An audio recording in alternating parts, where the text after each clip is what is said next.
Hello, comrade and peers. As I was writing the next summary for Journey through Napoleonic miniature rules, it occurred to me that recent developments may have changed a few things. That's why I took a look at valor and fortitude. And now I think it's best to do a proper update. How would I start with Napoleonic miniature wargames in 2024?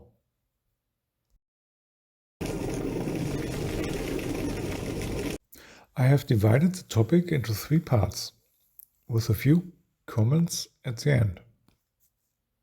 First, I will answer the question with which rule system you should start. In the second part, we explore how to move forward from there, expanding your view on other rules. Part 3 looks at your army or miniatures you need at start. What is the minimum of figures you need, and what type of troops are needed? All of this is subjective, of course, but I hope some grognards will leave further perspectives in the comments. Which Napoleonic rule set should I start with? In Napoleonic miniature games, you need a variety of figures for the big battles. There are also an almost endless number of rule systems. You usually start with a few figures and simple rules, and then work your way up to the more complex works with more and more figures on the table. For the beginning of the journey, I see 3 candidates to start with: Black Powder, Valor and Fortitude, and Absolute Emperor. Black Powder, now in its 2nd edition, is widely available and has a strong player base. Many use 28mm figures, but others are also used. The rules are simple, and with the epic miniatures, they are also matching fairly inexpensive figures for mass engagements. A half-brother of these rules is Valor and Fortitude. These rules are a little newer, but were given a big boost when they were published in Wargames Illustrated. They are also in the 2nd edition and freely available as a download on the Perry website. The most common criticism of Black Powder has been addressed, also only partly resolved. But it's a pretty simple and yet very fast game. Well suited to playing a game in one evening or with a limited time schedule. Number 3, on the other hand, lives somewhat in the shadows.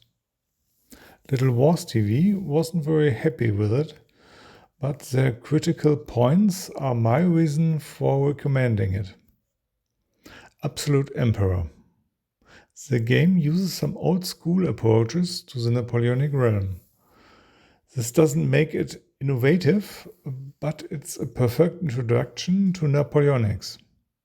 It also contains good, explicit introductory scenarios, and the most important point, you need relatively few miniatures for the genre, and you can play big battles rather quickly. So those are the 3 rule systems I would recommend to start with.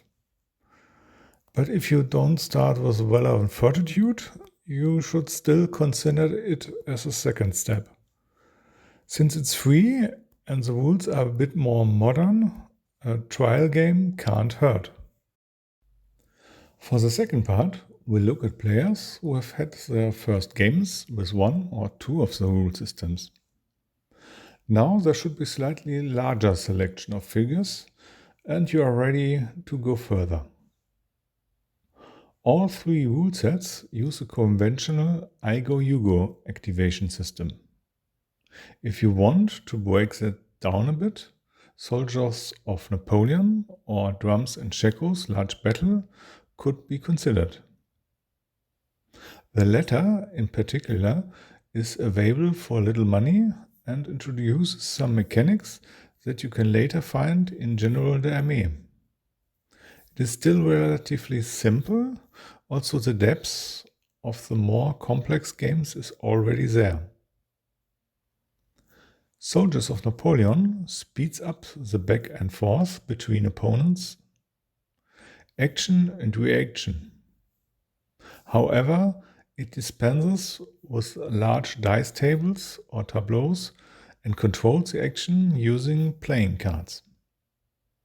Unfortunately, with Soldiers of Napoleon, you need several books to be able to play all the armies of that time. Games like La Salle, Bataille Impair, or General d'Armée form the next level of Napoleonic Wargames. They shift the focus from individual combat of units to the coordination of attacks and timing. Command and control is the linchpin of these rule sets. You not only fight against the enemy, but also for control of your own forces. That's why these games only show their true strengths when there are a large number of troops available. Now to the last regular point, building a starter army. It hardly matters which set of rules you use. The basic structure is always the same. I'm not going into scale here. That's a matter of flavor and space. For this, I recommend my first How to Start video.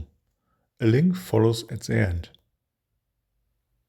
You always need a commanding general, as well as at least 2 brigade or division generals. 2 subdivisions is, so to speak, the minimum to really be able to use a set of rules. Both brigades should consist of 2 or more units of line infantry. The addition of a light cavalry unit and some artillery adds some variety to the game. That's all you need to get started. Well, you also need an imposing army. You can build quite well on this basis. For further decisions, you can base your next units on the chosen role system,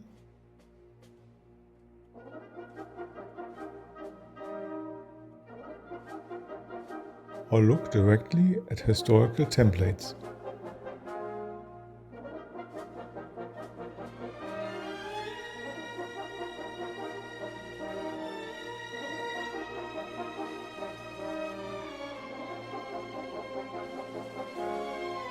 Most scenarios for Napoleonic games can also easily be converted into other systems, because the formations always have similar names or structures.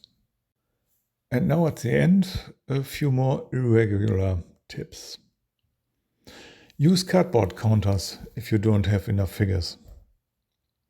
A game with a cardboard counter is better than no game.